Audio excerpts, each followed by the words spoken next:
Okay, so we have an interview this evening with John and Martin O'Donnell, two brothers who worked on the Verrazano Narrows Bridge, along with their four other brothers who are not here with us this evening. Good evening, gentlemen. Good evening, Caroline. Okay, so my students came up with a list of questions for you since we have our first primary resources here. And one of the questions they wanted to know was, when was the bridge built and how long did it take to build? Well, we started at the bridge in what year? I think I'll try the answer, children, if you don't mind. The bridge actually had the Army Corps of Engineers take soundings in 1956. The actual construction started in August of 1959. We were on the cables in April through September of 1963. Okay, and the bridge was completed in... The dedication date was on November 21st, 1964. Okay, so you both were iron workers, so I understand that you worked on the cables, but the children's questions were really involving how suspension bridges in general were built. So if you could just give us a little bit of background as how they put the towers in and the piers.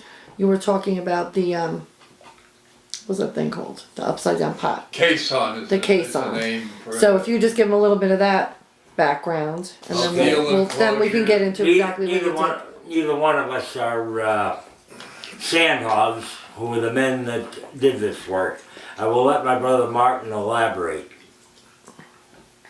Well, the caissons were necessary for the towers. There had to be a setting A base. for this massive iron pillars that supported the cables to sit on. A caisson is where men go down in an enclosure, air is pumped to them, and they work on making a firm sitting for the thousands of pounds of iron which will support the towers and the bridge underneath the water.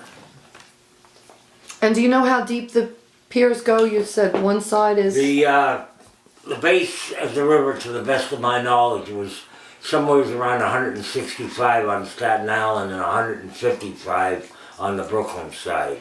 And that's because of the difference in the depth of the water, or that's because of what you talked about, the curvature? The river is rolling itself. Because of the way, okay.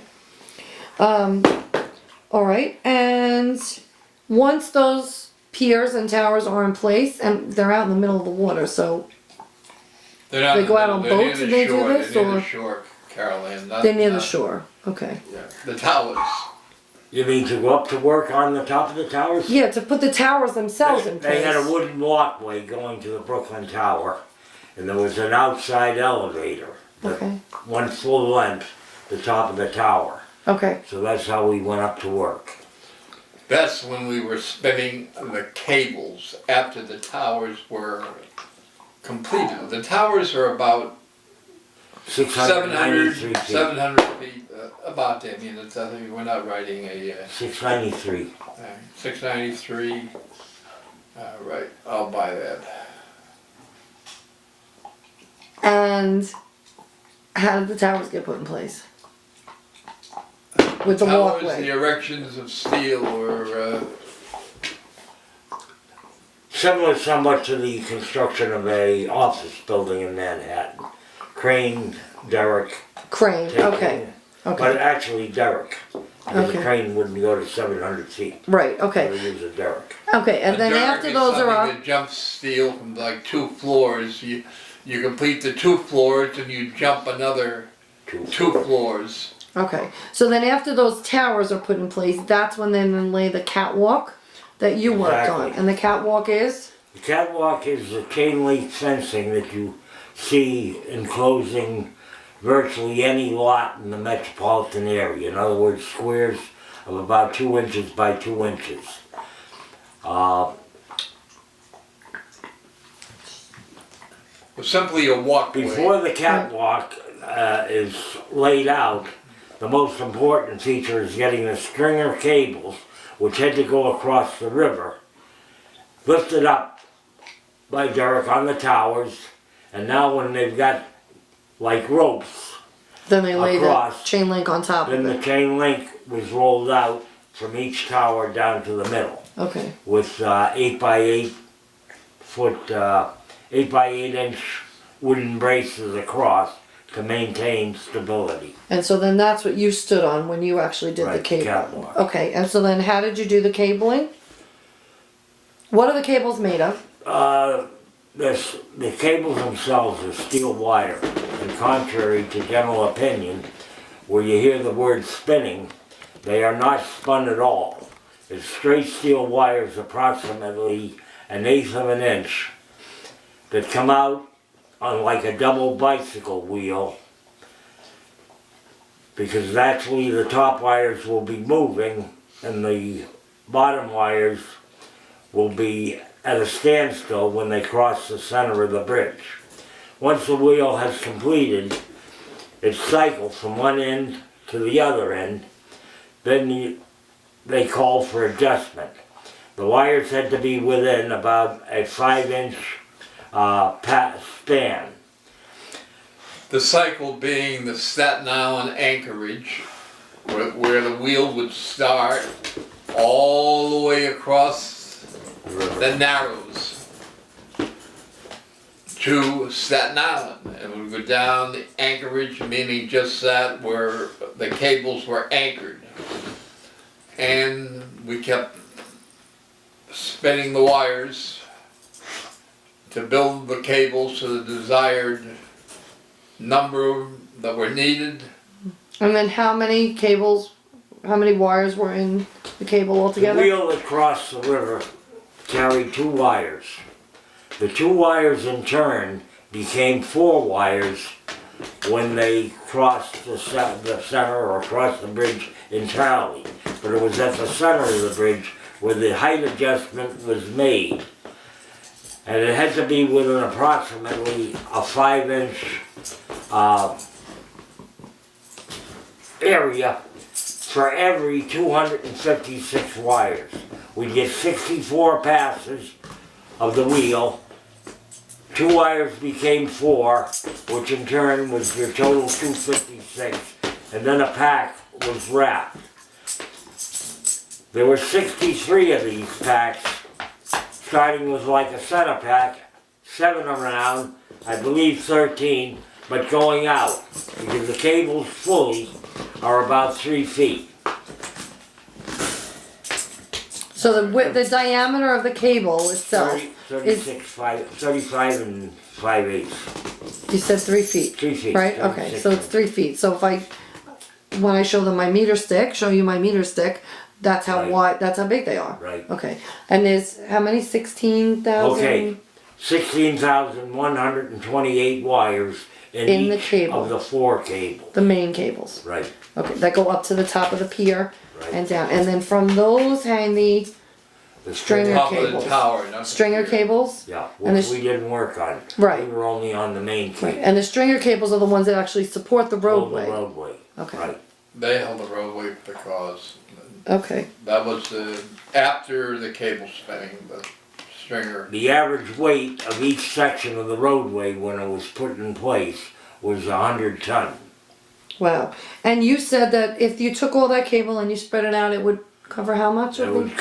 cover the circumference of the earth roughly 6 times.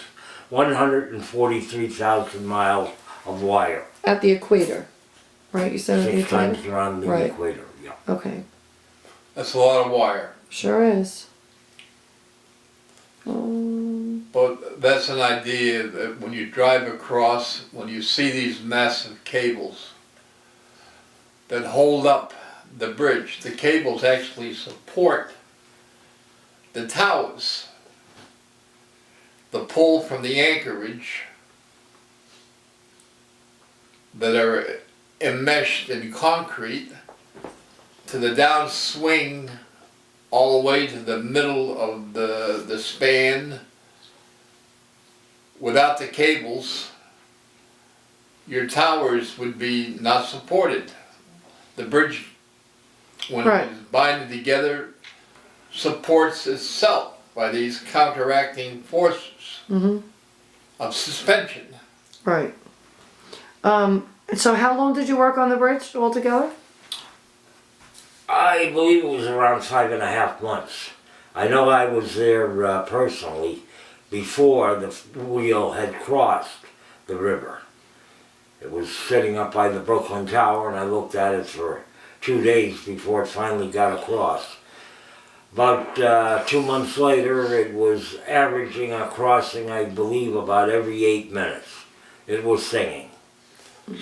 I bet. The answer to I the bet. question, the construction of the bridge, the two iron workers, O'Donnell brothers, we were, I had a brother that worked on the towers, but myself and my brother John, we were there for the spinning of the cables, which took approximately 5.5 to 6 months, something in that time frame. Mm-hmm.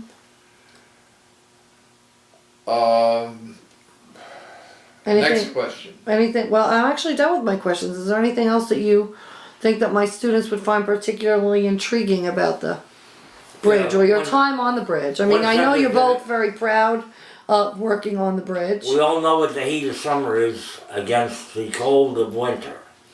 And you may find it amusing to know that the main roadway is capable of heaving 8 to 10 feet between the heat of summer and the cold of winter. Oh, that's actually, Expansion and contraction. they've actually learned that because we talk about how potholes are formed. That's why they have expansion joints in Right, the steel itself. Right, but I didn't realize it was that big. Yeah. Because I've told them when they look at the highway, you can see the gaps or the spaces then between the When you panels look a at lot. the bridge, when you For look you at young people, the thing that might be the most important of all in your mathematics is a rectangle has a base that should be equal to the distance across the height. However, the horizontal bridge encompassed the curvature of the earth. So the distance between the top of the towers is 1 5/8 inches greater than across the bottom of the towers. Do you The get parallel towers. Yeah. Right. They're Because parallel, the way they're the earth is parallel and curved. they're not parallel.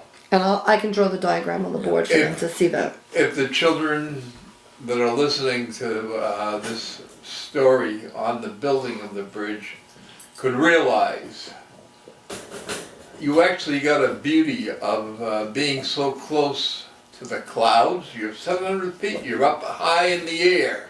You actually see the universe. I used to be able to time the storms that were out past Coney Island to within about 5 minutes of when we would leave the bridge because of the rain. You learned about the winds, That's when classical the winds would Carolina. come I up. look out, I say, we'll be out of here in 20 minutes. Boom. And you both said that the views were spectacular and that The view was the views of spectacular. Manhattan, and I Especially at imagine looking up the When Hudson you the would other see the direction. ships At night. come over the middle span of the bridge, the ships would pass through the narrows. You could look right down into the funnel stacks of the ship Oh, that's cool. Awesome. and wave to the people. It was a exhilarating experience. Yeah, and I know that you're both very proud of the fact that you worked on the bridge, as I'm sure your brothers Well, were. 48 years later, I can't go by it without marveling to the intelligence and depth and labor that the bridge comprised. And you were both fortunate enough to be involved in the 25th anniversary of the bridge, the celebrations. You were interviewed. That and- was the 25th anniversary was 1988. Do you have that? 89. Do you have that coin in 88. with you? I'll just put it right. In 88, in 89, they opened the bridge to pedestrian. 25th anniversary. the bridge being completed in '64. Now they gave this to you when you completed the bridge, when you worked on the bridge, not at the anniversary. Okay, this was a coin. Oh, it's not focusing. I'm gonna have to take a They picture of refer it. to it as a medallion. I believe. Medallion. I'll take a picture of it because it's too blurry with the video. When we're done, if that's okay. I thought of a question and now I don't remember what it was.